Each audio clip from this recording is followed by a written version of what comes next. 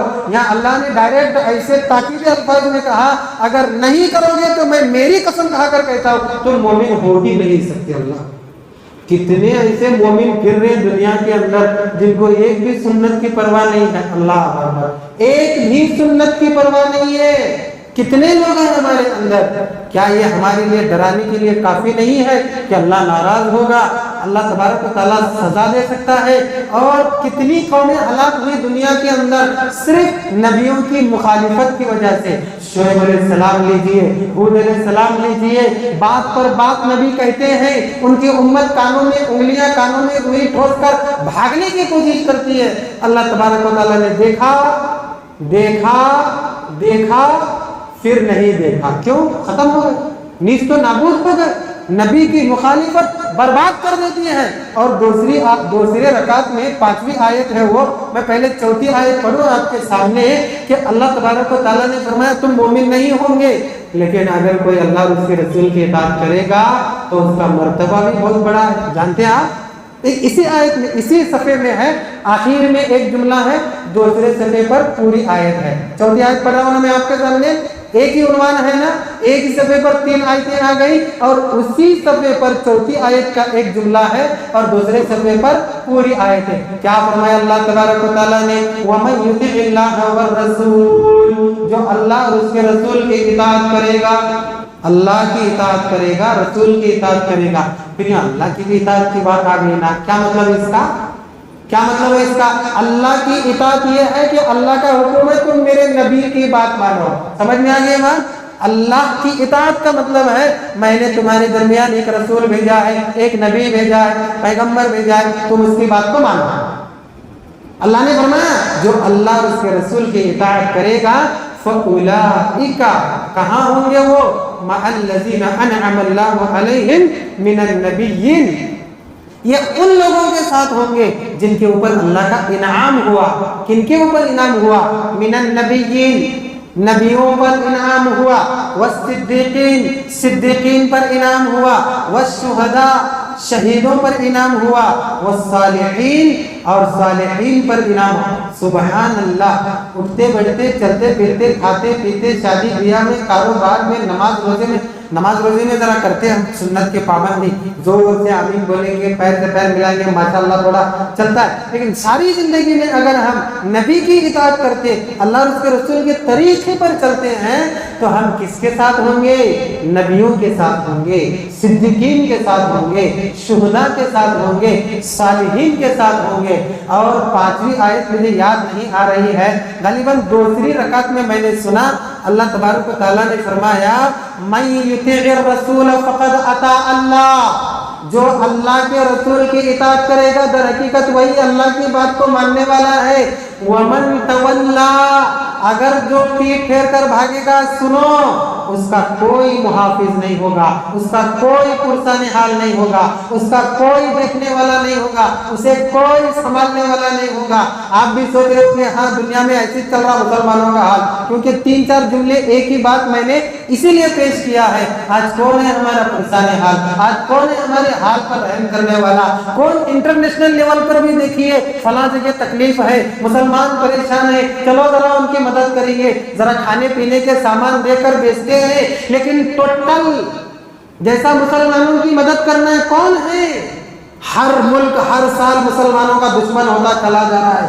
پڑوسی آج جو کل دوست تھے دشمن ہوتے چلے جا رہے ہیں، لیکن کہیں سہارا نظر نہیں آ رہا۔ کیوں؟ اللہ نے فرمایا ہے نا جو اللہ کے رسول کی بات مانے گا وہ اللہ کا فرما بردار ہے، جو پیٹ پھیر کر بھاگے گا اس کا کوئی محافظ نہیں ہوگا، اسے کوئی دیکھنے والا نہیں ہوگا۔ میں ہی نہیں ہوں گا تو کون ہوگا دیکھنے والا؟ اللہ اکبر۔ یہ 5 آیتیں ہمیں ڈراتی ہیں کہ ہم اگر چاہتے ہیں کہ دنیا میں حفاظت میں رہیں، آخرت میں جنت میں رہیں، تو ہمیں کیا کرنا ہے؟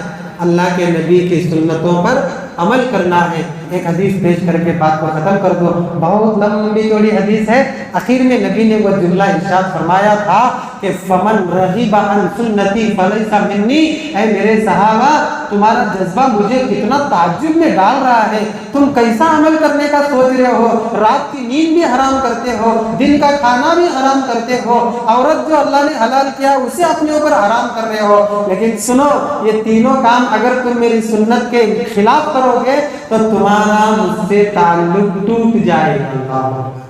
کسے بول رہے ہیں؟ نبی ان صحابہ کو بول رہے ہیں جن صحابہ کا یہ حال تھا کہ نبی کا چھوٹا سا اشارہ ہو اور وہ صحابی اس اشارے میں اپنی گردن کو بھی کٹانے کے لیے تیار ہو جائے۔ فمن رغب عن سنتی فلیس منی، سنا جو میری سنت کی خلاف ورزی کرے گا اس کا میرے ساتھ کوئی تعلق نہیں ہے۔ اللہ سب سے پہلے کہنے والے کو، اللہ سے تمام سامعین اور سامعات کو پیارے نبی صلی اللہ علیہ وسلم کی سنتوں پر عمل کرنے کی توفیق عطا فرما۔ اللہ سب سے بڑی توحید ہے، توحید کے بعد سنت ہے۔ اللہ تو قیامت کے دن صرف یہی دو سوال کرے گا، توحید اور سنت کا۔ اللہ ساری زندگی ہمیں انہی دو سوالوں کا جواب تلاش کرنے والا بنا۔ اللہ رمضان کا مہینہ تیزی سے گزر چکا ہے، 5ویں تراویح ہو گئی، رات ختم ہوتے ہی 5واں روزہ بھی شروع ہو جائے گا۔ دیکھیے کتنا تیزی سے چاند کا انتظار کر رہے تھے، چاند بھی گیا، 5 روزے بھی انشاءاللہ جانے والے ہیں۔ اللہ ہمیں تیزی سے عمل کی توفیق عطا فرما، آمین ثم آمین۔ سبحانک اللہم ربنا بحمدک، اشہد ان لا الہ الا انت، استغفرک واتوب الیک۔ والسلام علیکم ورحمۃ اللہ وبرکاتہ۔